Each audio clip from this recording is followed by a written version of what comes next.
episode 118. I don't know why the computer looks like it's different than normal, so hopefully this sounds just as good. Alright, what's up everybody? We're going to talk about critical thinking and thinking for yourself, and this actually is kind of stemmed from the election coming up next week. We got a big week next week. So I'm going to talk about politics all day today. No, I'm just kidding. I'm not a political guy, and I don't want to get involved with that conversation with anybody. No, but this actually, is something that's naturally, pops up in a lot of conversations. It's happened in the family. It's happened with friends. It's happened with clients. And, the one thing I've realized with the last, especially, I would say like two, but like over the last, I would say the last two. I don't know if it's because I'm becoming a little bit more educated in some of the space of like how those things work. I know a lot of people give me a hard time for this, but I've never voted in my life, and I'm not voting this election either. And there's no rhyme or reason besides I've always said that like my life has never changed, no matter who is in office. I like to focus on my stuff, right? And I'm not saying that's wrong. I'm not saying that's right. I'm not here to argue with people about that, even though people have their opinions about it. But it got me kind of down this rabbit hole of like the inability for a lot of us as humans to kind of just think for ourselves, and this ability for critical thinking and be able to be a little bit more pragmatic and be a little bit more open-minded. And to be honest with you, and this might be is just my bias and a little bit of what I seem surrounded by, but I feel like people have kind of lost that a little bit. I feel like we've just become so polarized in the political community that it's kind of carried over to a lot of things, right? So I don't know what I really want to call this today, and that's something I'll figure out obviously here today sometime. Is I was gonna go like dogmatic versus pragmatic. Excuse me. I was going to talk about being open-minded versus closed-minded. I want to talk about the importance of critical thinking. I wrote down a lot of different notes with different things, and I was like, maybe I could have just dialed it down on critical thinking, right? And like what the importance of us to have our own ability to think for ourselves versus be influenced by others and in media and everything else around it, right? So kind of just like the first thing I wrote down is like, well, let's just start with kind of defining critical thinking, right?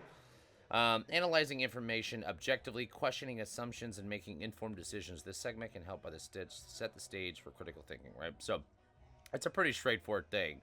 But when I think about critical thinking, I think about objective versus subjective, right? Like for me, one of the things that I've seen in my space with work, nutrition space, I probably think is the worst, but you see this a little bit in some of the fitness community, and actually we talk about this all the time. If Amanda's listening to this, you'll laugh at this, but there's a company called Functional Patterns, and when I was growing up getting into the fitness industry at an early age, I kind of followed a lot of his stuff, and he's probably been in the game for like 20 years now, and it was more functional stuff, right?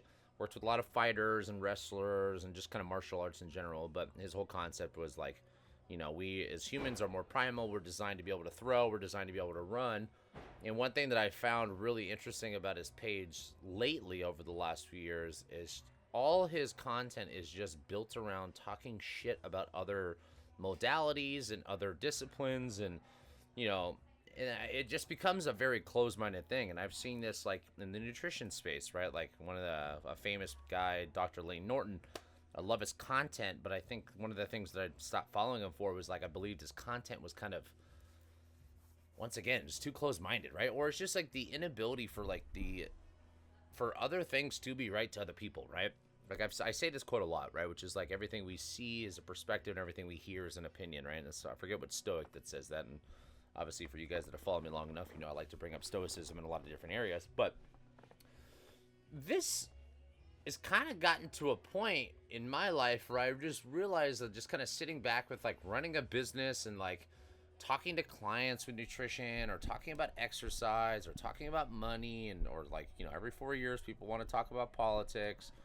But all these things that we talk about, like there needs to be an ability for us to kind of filter some of this information that we're taking in, right? There needs to be an ability for us to kind of objectively look at things through a lens of information, but most importantly, I think one of the things that I feel like is kind of lost even inside the space of objective data is we kind of disregard experience, right? Like, for me, it's like, it's very, I think, one thing I wanted to talk about today was the confirmation bias, right? Confirmation bias is this concept that if we believe in something, we mentally are going to try to surround ourselves by people that are like-minded, or information or pages or media or different outlets that are going to support that bias and that opinion, right? And there's nothing wrong with that. I mean, I think, like, obviously naturally we want to be surrounded by like-minded people, so I don't think there's anything wrong with that. But I think what that does, this freaking gnat's just flying right around me.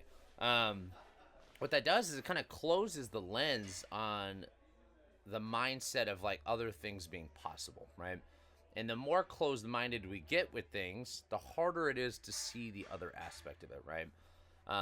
One thing when I talk about politics to people, or I would talk about religion, or I talk about like people talking about carnivore versus vegetarian, is like the nutrition space, or like the training example I give you, is I've realized how hard it is for me to have conversations around that with people that have that bias and have that belief around being closed-minded. Because it doesn't give you the ability to grow, really, right? And it's not that you can't grow when you're closed-minded, because you can grow within the realm that you're trying to be surrounded by. But when you think about all these things, these are all just based off a foundation of belief, right? And belief is one of the most important things to move, us as humans from a motivation side of things in a right direction, right? Or in a direction, period. Right or wrong, doesn't matter. That's, once again, it's an opinion. But you need to have a belief with yourself first, right? And that's kind of what I wanted to really like just talk about today and share today, was like, the most important thing in the world is always going to be yourself, right? And like I've said, that you can't pour from an empty cup, and I will say this till the day I die, that like I believe that we have to be to a degree selfish in order to be selfless, right? But once you learn through selfish acts of what works well for you and what's proven through your experience and your results and like your life, like the whole 9 yards, then you can go out and try to share that with other people. But one of the things that I try to, like, I'm trying to do this with functional lifestyles, for example, and I try to do this just myself with people around me, is like, I try to be as open-minded as possible, right? And like, this is something that like Nikki and I talk about a lot, and it's always like, what's the thing that I changed you the most? And she always says, she's like, the thing that I love about you that's changed for me is like the ability to be open-minded, right? Because I've always kind of just like, who cares, right? At the end of the day, like, that's someone's opinion, right? Like, it's not something that necessarily makes it wrong or right. But I think the idea of being open-minded allows us to kind of keep all these windows open, right?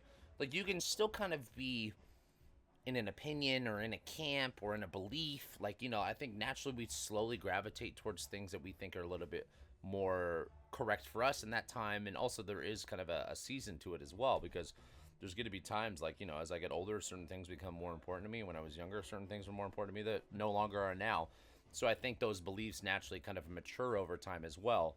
So the ability to critically think, I think, first comes from this place of like, okay, let's understand that, like, let's just take all the subjective stuff, not completely out of it, but let's take out of it in the beginning. Like, and let's just analyze the information or the opinion or the thing that I'm looking at first and look at it objectively, right? And then through your objective measurement or your objective kind of analyzation of it, you can then start to have this subjective kind of encouragement along the way based off your experience with that, right? I always say this to Nikki a lot at home when she's like, oh, she'll talk about, an athlete or an actress or an actor or something like that. And she's like, oh, that person just annoys me. We see this a lot with a lot of things in life, right? And I'm like, oh, and then my joke is always like, oh, you've met the person? They're like, no, it's just like for media. And, one of the biggest things that I try to preach as far as the media conversation goes is media is, I mean, it's a marketing machine, right? Like it literally, the idea of social media, the idea of news, the idea of newspapers, the idea of media in general is to have some captivation or influence on you, right? Because when you consume the media, that's the role of that company, is to get you to use their product, and their product is presenting media, that through film, that through photo, that through words, whatever it might be. But any media source, their job is to actually get you to consume the content. Psychologically, as humans, we are driven more off the fear of loss, or just fear-driven kind of humans, right? Versus the ability to win, right? And what I mean by that is, if I were to give you $100 versus the idea of taking $100 from you, it's more psychologically demanding to lose $100 than it is to actually gain $100, right? So when you think about this kind of just innate instinct that all humans have, media has really captured this really well, that like fear sells, right? I was doing this course, this is forever ago, actually. This is probably the pandemic.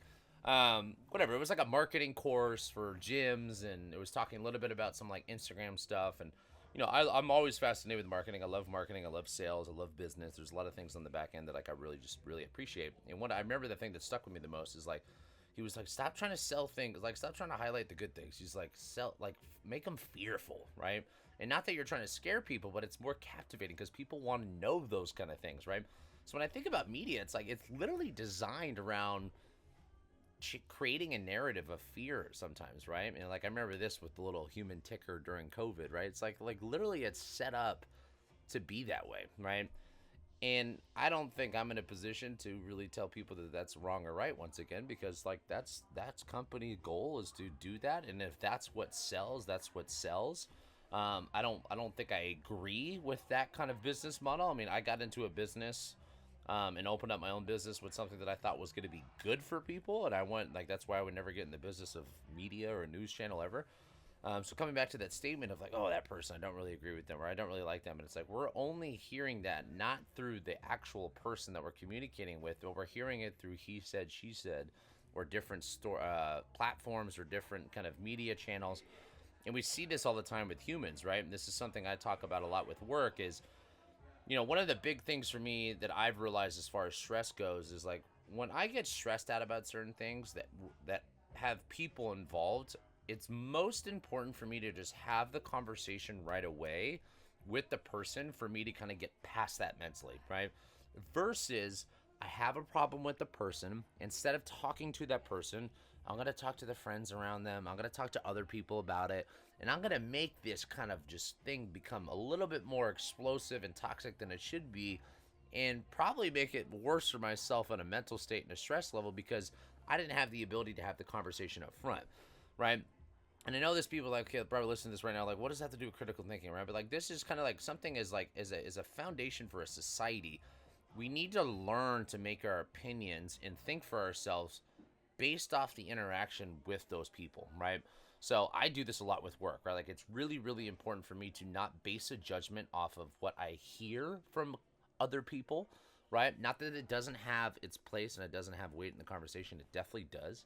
But the most important thing for me to do is to be able to have that conversation with somebody, right? And then the second thing, or another thing I want to talk about is we are in an environment of information overload, right? And I was listening to a podcast literally last night in the sauna, and it was Laird Hamilton, big wave surfer, big idol of mine, and then Thomas DeLure is kind of big in the nutrition space on the YouTube and social media. And he was talking about it because Thomas DeLure kind of built his page, to whatever millions of followers that he has, and it's very pragmatic, which I appreciate, right? It's not like just one point of view. I think in the beginning when he first started off, he was fasting keto, kind of like changed his life, and he used his own experience, but then he had his confirmation bias of having then supporting data to kind of go with it. One thing that I've seen just for following him so long is he's really opened his mind a little bit that like there is other ways to attack this. There is other ways to go about, achieving optimal health or finding a good diet for somebody. And that kind of pragmatic point of view by using data to support that around it as well, and maybe even though it's maybe went against his original narrative, it's like for me, I always had a lot of respect for people that can do that, right? Where you can kind of go back and say like, Huberman said this a couple times. There's people that I follow in my space that like I always am like, that's hats off. Like I can appreciate that, right? So the thing that he mentioned yesterday is he goes, we're in an age of information overload. And I was like, oh, I got to write that down. That's a good one, right? Like we are now in a state where we have so much access to information, right? Through social media, through, every source, right? I'm not saying it's just like down to one thing, but like social media, we hear from the news, then we hear from people, and like everyone's got an opinion. And then one thing that's funny in my space, people like post the publication of this. Show me the like the data on this, right? And like everyone wants to hear that now. But like with this state that we're in, it kind of makes it hard for people even then to create their own consensus around what is right for them, right? Like in the beginning, I remember when I first started doing a lot of nutrition stuff, and this actually happened during the pandemic. I was like, I started reading a lot, and I started doing all these online workshops and certifications. And something I tell a lot to clients in the beginning is I actually got, I almost think I got worse before I got better. And what I mean by that is like I had so much information coming in that I started just spitting everything out, but there wasn't like, I'm like, okay, let's dial it down. And one thing in the marketing world that's talked about a lot is like sell it to a fifth grader. Like the copy needs to make sense. You don't need to make it complicated. You don't need to oversell. It's like just make it simple to consume, right? But with an overload of information, it gets harder and harder to figure out what's right? And this is where I think with the overconsumption of information has created a also an under executed kind of lifestyle as well, right? Because we're thinking, okay, well, let's do this. Okay, well, then this person says this. Well, then this person says this. Then I go down that rabbit hole, and this person says this. But instead of us just having the ability to go, okay, well, let's just go and apply this. Let's go execute on this, and let's go create our own experience to figure out if this is right for me, right? Let's go create my own opinion off, is this person right for me? Is this diet right for me? Is this thing right for me, right? And that's the ability to kind of be a little bit more of finding a balance between objective and subjective, but not just using everything around you, right? So that was one thing. What else did I write down here? Practicing, strengthening, I would say practice and strengthening critical thinking, right? So I mean, the Stoics talk about this a lot. I mean, the best way for me to deliver this when I say, because I was like, I want to always try to find like action items for people listening to this to kind of take. I mean, the Stoics talk about this a lot, right? I even wrote down a bunch of like Stoic kind of different things, so, between Marcus Aurelius and rational thought, and Epictetus on this control and judgment one, Seneca on the role of logic. I wrote down all these different ones, and I was like, you know what? I'm not going to talk too much about Stoicism because I don't want to make it about one kind of modality. But one thing that I always appreciate, and this is why I've kind of been a big fan of Stoicism, they talk about self-reflection a lot, right?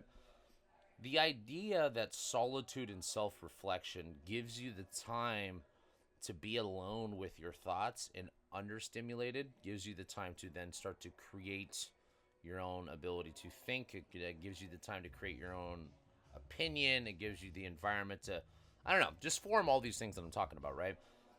When you're always being consumed by conversating with people, being on your phone, working, like if you don't have a break from anything, it's almost impossible to create an environment where you can then have the ability to critically think for yourself, right?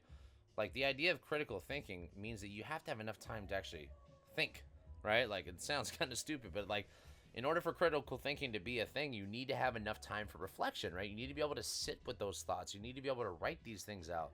You need to be able to talk with yourself, maybe even talk with other people, depending on the situation. Emotional reactivity is a sign of immaturity, right? And that was something that, like, and I say that from my own journey.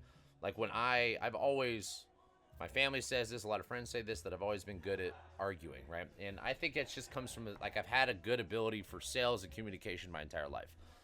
The thing that I've learned, as far as even on the personal level for relationships, is my ability to get punched in the face emotionally, I use this as a metaphor, and not react is the thing that I think I've grown the most on, because that is an ability, like, for me to kind of mature. Like, I've always been, like, kind of, when I was younger, just reactive, just do things, react, versus giving myself, like I'm talking about here, the time to be, take it in. I am a little frustrated. Let's not project what I'm feeling, right? Let's not project my bias. Let's not project my frustration or emotion. And let's just create enough time and space between that where I actually have time to become a little bit more logical with what I'm about to come back with, right?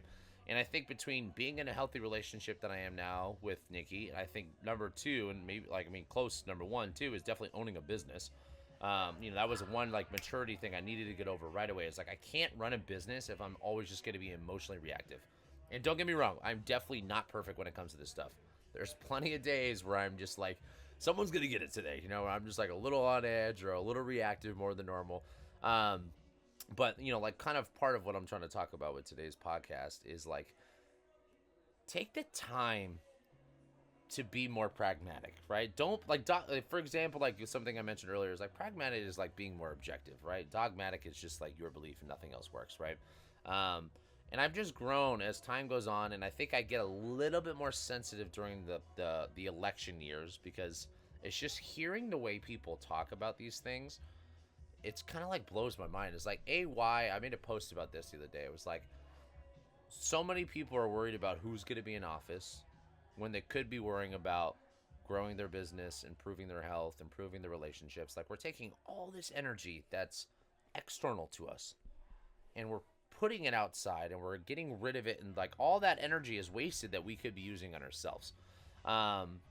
And that's something that I've always kind of been dumbfounded. I mean, like in my role with life as a partner, as an older brother, as a son, as a leader at work, as a coach, like my job is to get people to actually start believing in themselves and thinking for themselves. And if you can't think for yourself, you are always going to be a sheep because you are basing everything that you do off someone else. Right? This is like the good old thing that a lot of us talk about, like don't live for other people's opinions. This is another one, right? So many of us kind of struggle with. I don't know a human ever in my life, including myself, and like not saying that you either have it or don't, like it's a degree of having it or not, that doesn't shape or change their life based off other people's opinions. Like you need to have enough confidence to understand that going against the grain in certain situations or speaking up every once in a while is not the end of the world, because the people that are going to be open-minded enough, they're going to be close and love, like if people that actually love you should respect your opinion even if it's different. And the thing that, I was talking to my client about this last week, and he was like, the one thing that like annoys me about the election years is like how like people are afraid to even speak their mind. It's like this idea of a bipartisanship is like the idea that there is going to be two camps, but we become too polarized in our communities. And I think a lot of this is driven just from media, because a lot of this what everyone talks about on the internet and the media space, it's not as bad as people make it seem when you're actually in person talking to people. But it's definitely way worse. I'm not going to say it's not, but that just goes to show you that it's like, I'm like, we're even afraid to talk about what we want to talk about anymore. And like that is the exact opposite thing of what we want to have for open dialogue, because what makes my relationship work at home with my fiance is the ability for us to talk about anything, right? Even if it's different, right? Like I should have an ability to go home and talk to my fiance and future wife and then have a complete disagreement with her, but still have a conversation as adults where we can find this middle ground of what's going to work well for us, right? I need to be able to do that as a coach. I need to be able to meet people where they're at and say like, okay, like this worked well for this person, but maybe it's not going to work well for this person, right? As a business owner, as a manager, I always have to do that for every employee that I have a conversation with or a meeting with. I don't talk to them all the same, because I need to be like understanding that like there is no one size fit all. There is no dogmatic, this is the way it works for everyone. I don't like this dictatorship kind of mentality, right? Like I want my company to grow. I want my own education to grow in a very open-minded approach, right? And I want it to be that way for the rest of my life. And the only way I can allow it to grow and take other information from other people is by being an active listener. It's about being open-minded. And like the more closed-minded, the more dogmatic, the more subjective, like the more that I just believe what I'm doing is the only way to do it, the more I close the doors and create an environment for me not to listen anymore, right? Like there's a good old saying, I forget who says it, but he goes, God gave you two ears and one mouth, right? Meaning it's like you should be listening more than you should be talking. And a lot of these things that I'm talking about, when people are just playing the telephone game with information a lot, right? It's like we're just taking information that we heard off a post, we're taking information that we heard off a news outlet, we're taking information that we heard from your parents or from your neighbor or from your coworker, and then we're just going, okay, I agree with that, like that makes sense, and then just saying it. Like even if there's no facts behind it, even if there's no real interaction or opinion behind what you and that person or that thing that you're talking about has, we're just doing that, right? And I think the telephone game is always the greatest way to explain it as an analogy, because think about it, like the telephone game, if you guys haven't played it, is like, I would say something, I'd be like, I don't know, any word. You would say a word. I'd say the word telephone, and then but see how many times it goes across the room, like in 30 people in a class, and see if it comes back as the same word. And almost 100% of the times, it's not the same word. And I think that happens a lot with these kind of things too. So like a lot of what I'm talking about today with these things that I've become a little bit more aware of is like people are just not even taking the time to kind of take the information and digest it before they answer, but they're also just then portraying it and kind of pushing it on everyone else. And I see that in my space probably the most. And like I think that today's conversation literally got brought up just because like I see what I talk about with the nutrition kind of points of view and fitness and a lot of just life in general is really, really gets shown around the election years, and like how, and it's just like, and for me, it's like, okay, it's not about opinions being right or wrong. It's about your opinion being your opinion and other people's opinion being their opinion. And no matter what, we're all human. We should all have some level of peace and love for humanity, you would think, that we want to make it work for everyone. And even though people have their different ways of going about things, it doesn't make them wrong or you right. It's just like, that's a difference, right? But the only way that you can actually view it that way is by staying open-minded. Like, you have to just remove this idea that, like, there is only one way to do something. This one size fit all, right? So I can keep ranting. Let me see if I missed any notes here, but I think I got a lot of what I wanted to talk about. I talked about that. Yeah, no, I've talked about all this stuff. Maybe I'll leave you guys with a little meditations quote that I wrote down. Marcus Aurelius, right? In Meditations, Marcus Aurelius frequently encourages questioning personal impulses and relying on reason to guide actions. For example, he writes, "The object of life is not to be on the side of the majority, but to escape finding oneself in the ranks of insane." This statement underscores the value he places on independent thought, overcoming to popular opinion. Throughout his writing, he emphasizes observing and questioning our mental processes rather than following emotions on societal pressures blindly. I was typing and stuff. Give me Stoics and critical thinking, right? I want to leave you guys with that one, right? So it's already 25 minutes in. That's generally the cap of what I like to talk about. I hope you guys got some good little nuggets from this. I mean, my biggest thing is not to project anything on anyone. Obviously, a lot of what I do involves media, involve my podcast or our Instagram page, my Instagram page, our email. You know, these are all things that, one thing that I heard from Alex Hormozy that was really kind of impactful statement is the difference between influence and manipulation is intent.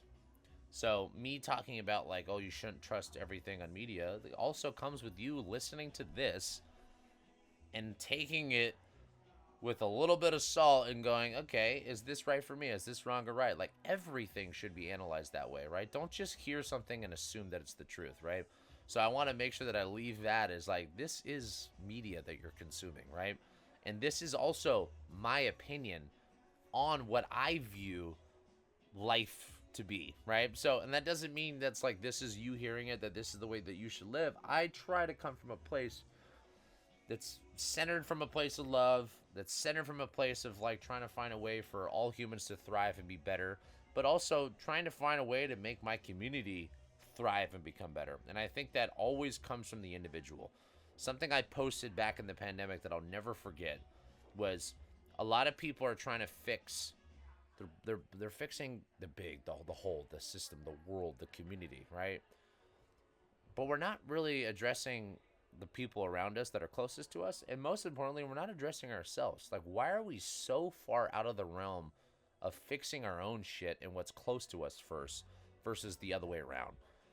Fix yourself first, then address the relationships that are closest to you, your family, your significant other, friends, then try to get into your community at a local level, which is what I'm trying to do with my business, and then try to get to a statewide, a nationwide, international. Like, let it be internal and grow out. Don't go from the outside in, go from the inside out. I see this a lot right now, so I just want people to really take that with a grain of salt because that's my opinion on it. All right, guys. Well, that's it for me. I will see you guys next week.